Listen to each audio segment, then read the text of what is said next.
Hey everyone. So today I want to talk a little bit about brand storytelling and how that fits in with SEO and CRO, so search engine optimization and conversion rate optimization.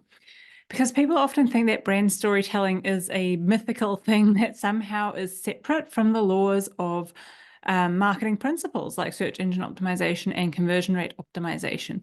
But it's not. You still very much need SEO and CRO because your content, your stories, your sales messages, your copy, etc., it still needs to be found. So that's the topic of SEO, and it still needs to convert. So that's the topic of CRO. So today I want to talk a little bit about the role of SEO and CRO in brand storytelling, and I want to show you how it all fits together. So as always, let's do a quick recap of what I mean by brand storytelling, because this concept seems to confuse a lot of people. So brand storytelling is not one story. It's not a series of stories. It's a messaging strategy. It's not the same as telling stories in your marketing.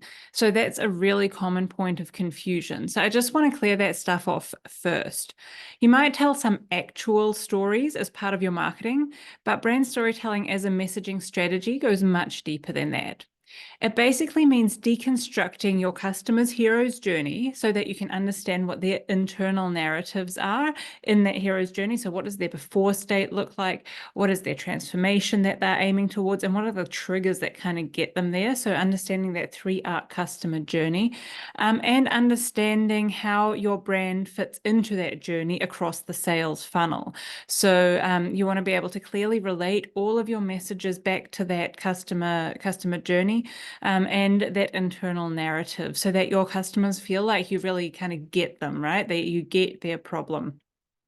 So it's connecting your messaging to that in a way that resonates and makes your customers feel validated and heard instead of the alternative approach, which is the typical company-centric messaging that no one can connect to, or the messaging that's really on a superficial level where you talk about features and benefits, but you're not really understanding the emotional drivers of your audience. You're not understanding or speaking to the transformation effectively.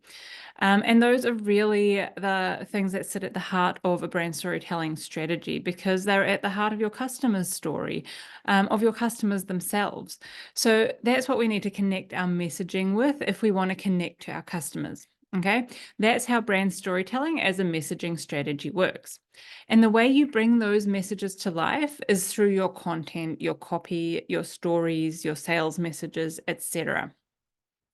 So the brand storytelling aspect gives your messages themselves. It tells you what to say and to whom and how to build rapport and how to get your messages to resonate. But that doesn't automatically get your messages found and it doesn't automatically get people to buy. So the first part of that, getting your messages found, that's where SEO comes in. So SEO or search engine optimization really has a couple of parts to it, but they can be broadly split into on-page SEO, off-page SEO, and technical SEO. So on-page SEO covers all of the tactics you can control on your website to help search engines rank and understand your content better. So it's like your sites, the content on your pages, it's things like your title tags, your image, alt tags, keyword usage, how you structure your URLs, the different headings on your website, and optimizing internal links and all of that kind of stuff. So on-page SEO is inherently tied to your content and how you go about creating that and structuring that. Off-page SEO is all of the SEO tasks that help your page rank better, but that don't actually occur on your site. So these are things like, getting other websites to backlink to your site, which shows your site's authority in the grander scheme of things. And it shows another aspect would be something like social media mentions and all the kind of stuff that happens off your page, but that helps, Google and the search engines understand that your page is a trusted, credible source. So that's off-page SEO.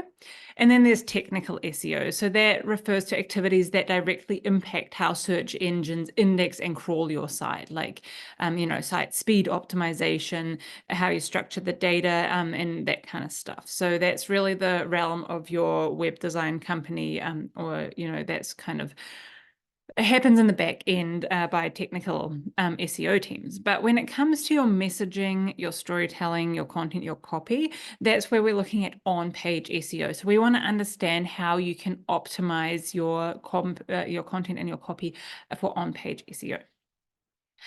So to understand what you need to do to rank highly on the search engine results page, it pays to understand what Google and other search engines are looking for in your content. And that comes down to a number of factors. So that includes things like your content's relevance, which the algorithm judges based on things like your click-through rate, your bounce rate, the average time people spend on your site, the number of clicks someone does while they're on your site, and so on. So the better and more valuable the content that you're serving up, the higher your relevance will be judged, which positively impacts your ranking. So the more you can get people to interact with your site, to stay on your site, to click through the different pages, maybe even fill out a form, the better overall your site will get ranked in the search engines, because it shows Google that people are happy with the results it's serving, that your page is in fact highly relevant to what it's showing up as, and it will push you up over time. So if you think back to brand storytelling, the whole premise is making your content valuable and interesting. So you should already have this aspect covered. But the way that you link your high quality content with what your audience is looking for is through tactically employing the right SEO keywords, right? Because even if you're providing the highest quality content and the most desirable information that your audience is looking for, unless you can put that in terms that they're actually searching, it's not going to mesh up and you're not actually going to get found. So you want to be using the right keywords, and that is probably the most important aspect of on-page SEO. So another major factor that plays into your search engine results page ranking is stuff that makes your page trustworthy. So Google doesn't want to seem to be promoting scam or fraudulent sites, which is why trust is a huge factor for SEO.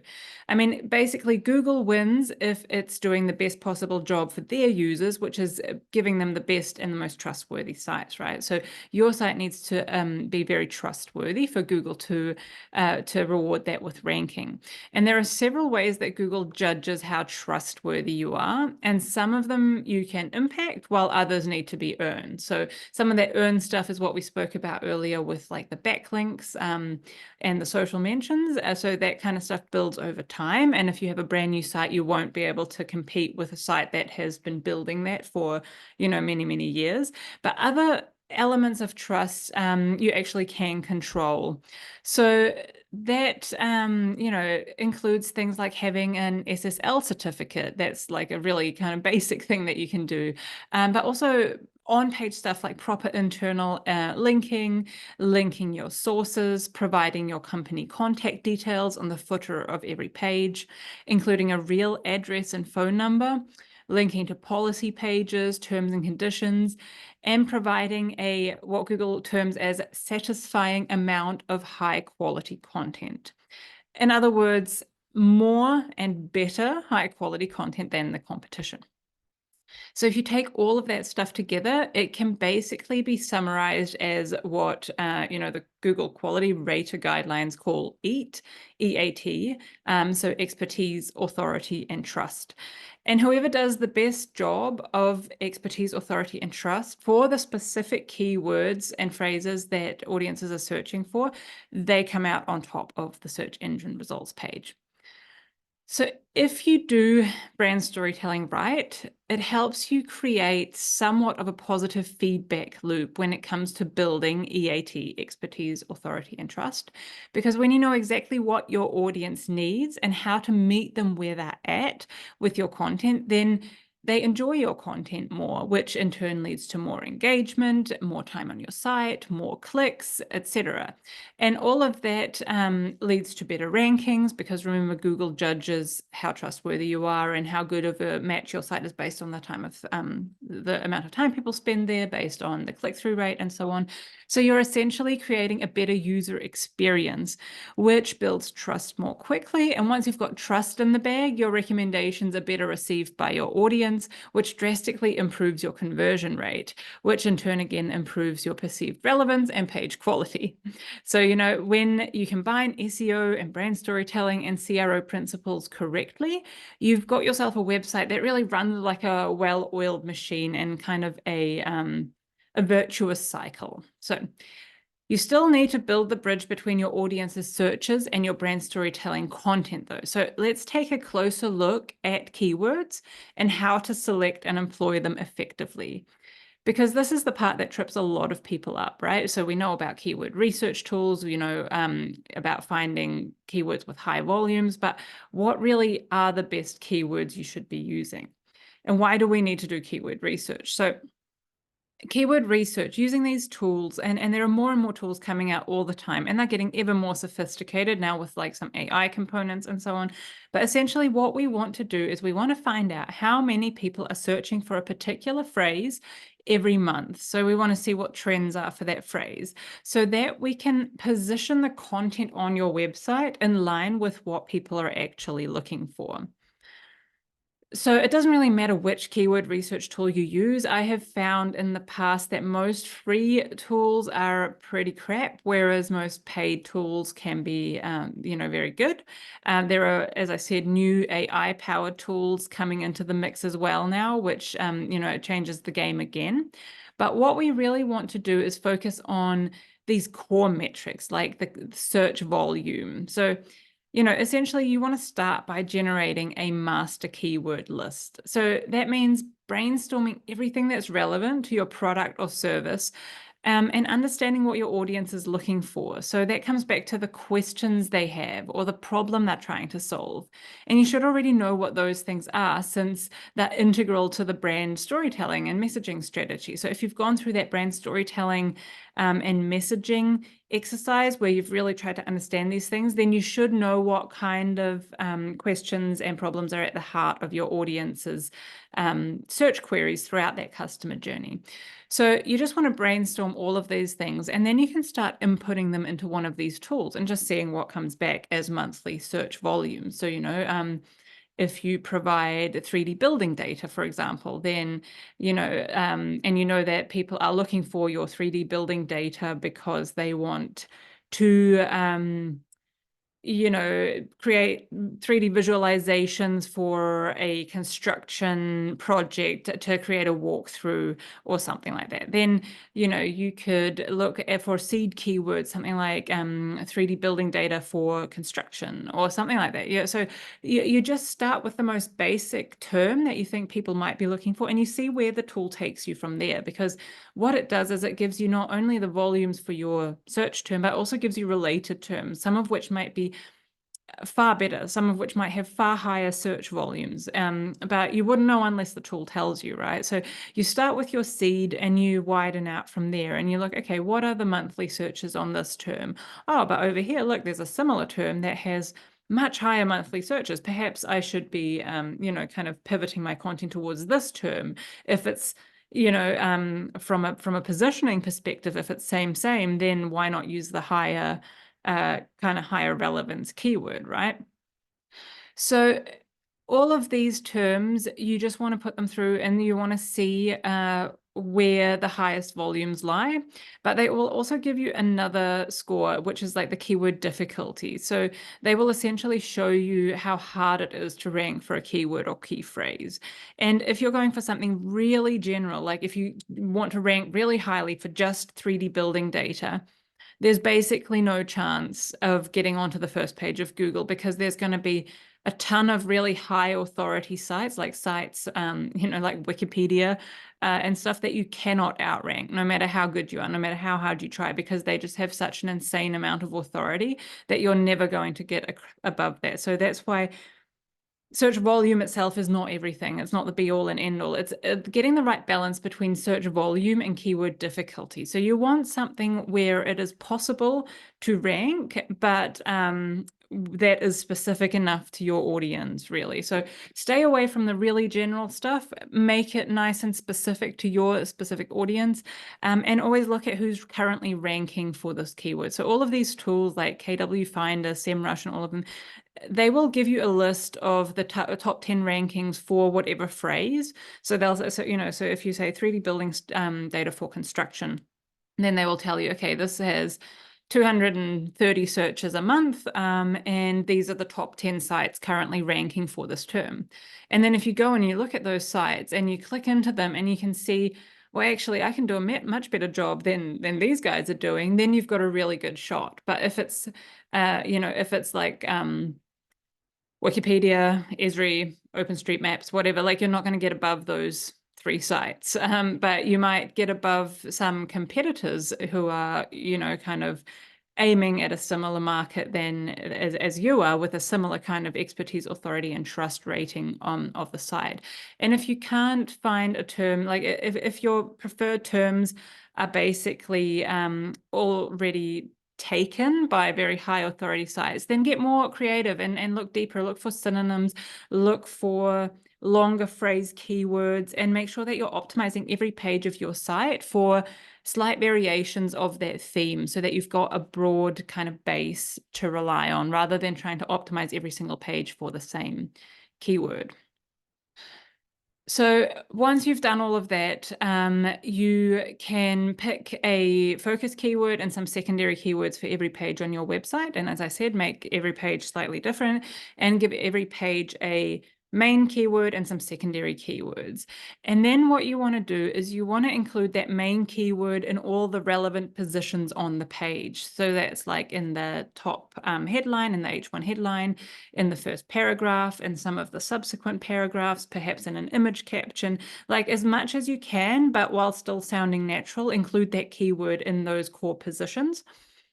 But then also bring in some secondary keywords. So that might be like synonyms or variations of the main keyword, which Google is really good at understanding as a whole, like as a keyword theme. So you can bring that in just to make it really kind of conversational and natural, so that we're not trying to stuff keywords. So the key really is to make sure that what you're writing makes sense for a human being, reads nicely for a human being, so that it's not forced or unnatural, and that when you read it out loud, it sounds normal and it sounds good.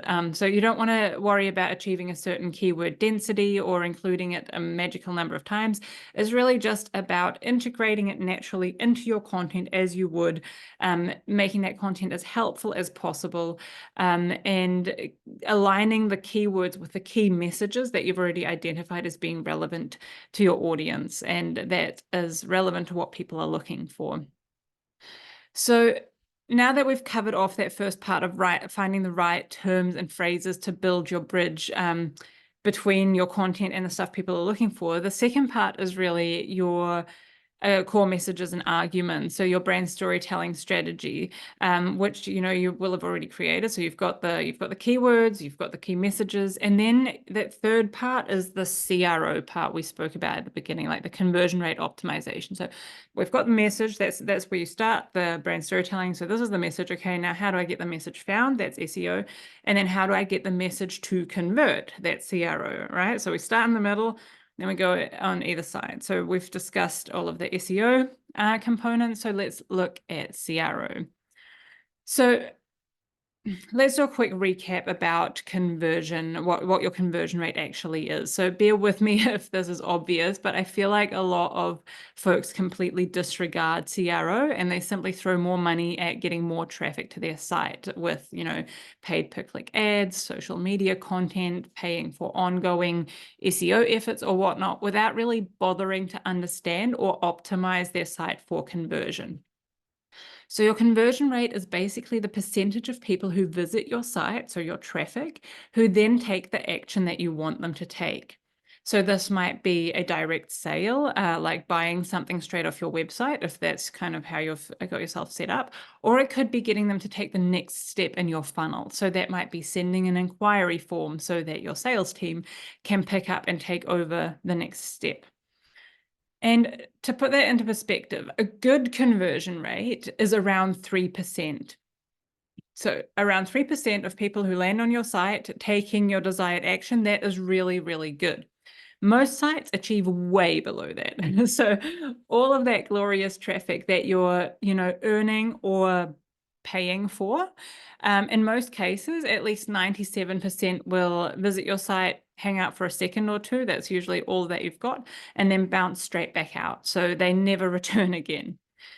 So when we talk about conversion rate optimization, the question we're really asking is how can we get more people, more of those 97% to stick around just a little bit longer, at least long enough to take the next step? And luckily for us, CRO isn't a guessing game. It follows pretty well laid out scientific principles that can be applied and measured. But still, most websites are designed and written less scientifically than a toilet brush. So let's look at what you can do to change that, because improving your conversion rate is probably one of the most profitable things you can do for your business, because it basically gets you more customers for free. Think about your ad spend or your marketing costs for your website. Like all of that is the same, regardless of whether you have a conversion rate of 0.5% or a 10% conversion rate. Like the money you're pouring in the top is the same. But if more people from that spend are converting, then you have a higher return on investment, and you can invest to put more into advertising on the top of your funnel, which means like you can overall gain a larger market share because your ad spend is bringing in a higher ROI than your competitors. You've got a higher conversion rate. You can afford to spend more on ads. That's how you build your market share. So I mentioned it's rather basically a science rather than an art. And that's because years of marketers doing zillions of A/B tests have found certain trends. So the gold standard for analyzing your conversion rate is by doing A/B testing. So that is running your own tests on your own website and seeing what does better. So essentially, you'd be running your website, two versions of it parallel, and they're slightly varied versions, and they are getting served up at random to people who visit your site. So, half the people who come into your site might get version A and the other half might get version B. Version A would be maybe your control, what they call it. So that's like the normal version, and version B is like the test, the multivariate test site. So on version B, you might get like a different headline, and you might get a different call to action. Or, if you have different variables, like version B might get served up in many different configurations. Like, maybe one version would have a different headline and a different first paragraph. The other version would just have a different call to action. Yet another version would be different again. So that's called like multivariate A/B testing. So different variables are changed on version B. And if you get enough traffic flowing through your site, so you've always got this control, version A is showing you the consistent conversion rate. Version B might be converting differently depending on which variables are served up. And over time, it helps you understand, well, it gives you metrics on like how much more effective headline B is versus headline A, or how much more effective call to action B is versus call to action A. And then if you see like, okay, so the version B that's getting served up with this headline is consistently converting better than version A, then that headline becomes your new control headline, right? Because it's beating the control. So that becomes the new control because it's doing better. Like no need keeping the old one around if you've like proven that the new one is better. So then you put the new one in version A and you create a new control. You create a new one to test to see if you can iteratively improve again. And that's how these big sites keep improving and keep improving and keep improving.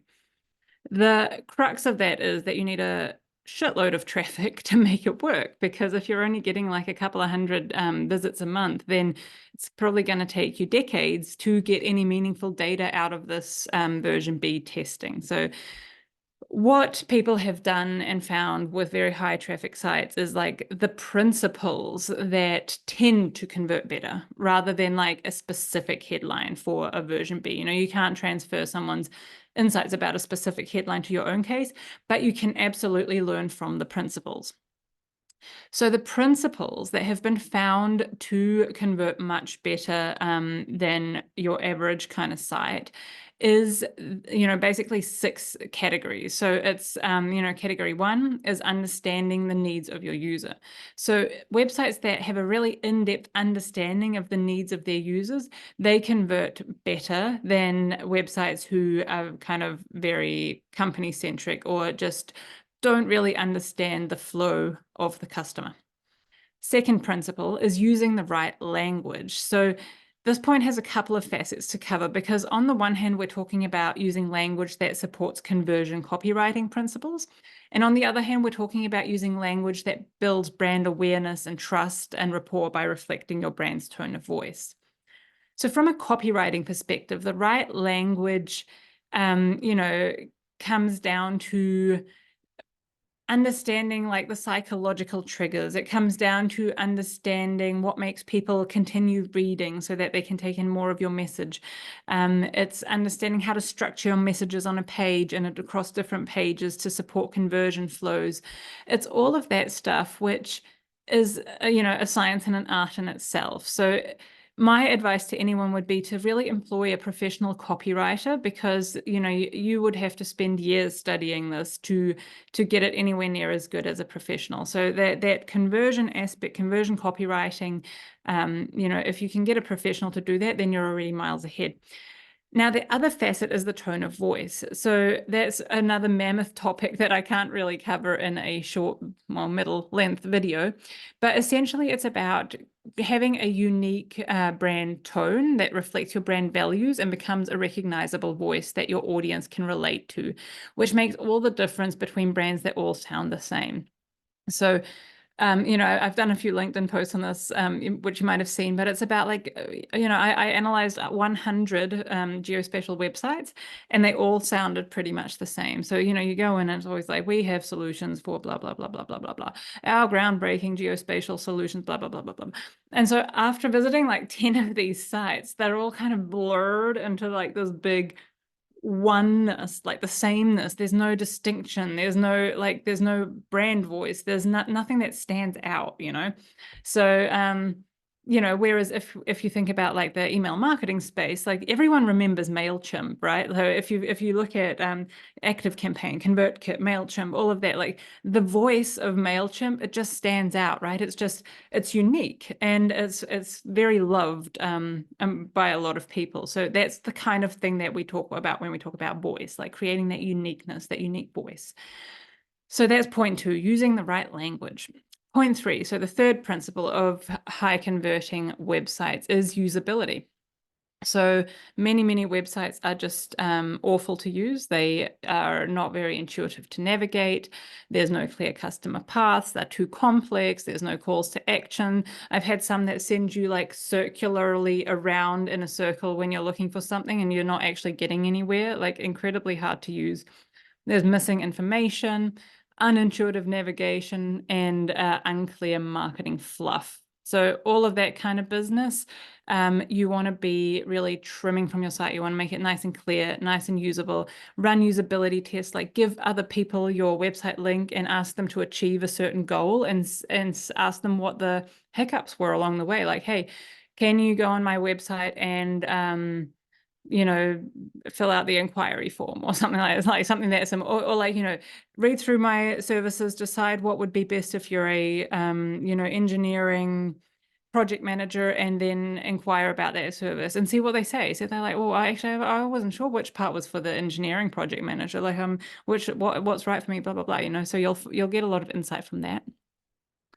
Fourth principle, trust building. So again, that comes down to a lot of the factors we've discussed for SEO, but it's also things like, from a CRO perspective, it's like having your contact information accessible on your website. So showing people you're a real business, showing that you're not some internet scammer. It also includes things like trust elements, showing ratings, reviews, testimonials, that kind of stuff. It talks about, it's things like showing logos of people who you've worked with, with their permission, of course, and just a general professional impression as a whole. So Moving on to number 5, effective copywriting. So I talked about that a little earlier when we talked about using the right language, but what else comes into this is, having content or copy structured in the right way. So, in a modular way, so that people don't have to read through your entire spiel to get the point. They're getting the point because you've got a nice modular content setup where your first module is like your hero section, and that gives people like a mini snippet, like the first impression. They can answer like, who is it for? What's the pain point? How do you solve it? And what makes you different? Like, they need to be able to answer that from the hero section, the first 3 seconds. But then you want to expand on that. And for anyone who wants to know more, you want to expand again. So you're building these modules on top of each other. But again, a professional copywriter will be your best bet. And now to the 6th and last principle, effective design. So when we think about effective design, people tend to think it needs to be fancy, unique, or have all the bells and whistles. But when it comes to maximizing your conversion rate, that stuff is actually quite counterproductive, because it tends to have the flaw in that it violates people's expectations in a bid to be different. So, that can often hurt usability. So I've seen it done a ton of times where people want to be so different and so unique that usability just flies out the window, So instead of scrolling down, you're now scrolling across, and it just confuses the heck out of people because you don't want to be, violating those principles. So make sure that the design is in line with what people expect from a website and how it should be navigated. So menu along the top, 5 to 7 pages, each with a clear and unique purpose, content presented in a center column, big enough font size. All of that is just crucial to getting people to stick around and to actually take in that message that you've worked so hard to bring across. Okay, that was a lot to cover in a quick and dirty rundown of topics that could easily become like an entire season of a podcast or, series of episodes each. But I guess the point today was really just to show you how it all fits together. So brand message in the middle, this is brand storytelling, and then you've got your SEO to get people to find that message, and you've got your CRO to get people to take action. And all of that together is how you create that powerful feedback loop to create a website that is truly effective, so that you can spend more getting more people onto the site, because it's going to convert with a higher conversion rate, which is going to get you more ROI, which is going to get you more of the total market share to send more people in the top. So I hope that was helpful. If you've been neglecting any of these strategies, I hope I've given you a nudge in the right direction and inspired you to look at those weak links, because there's no point spending so much more money to get more traffic if your conversion is not optimized, if your messaging sucks. So you want to patch that up and build a strong, positive feedback loop. That's it from me for today. I'll see you again in the next video, and I hope that was helpful. And thanks for sticking around if you have until now. And I'll catch you next time. Bye.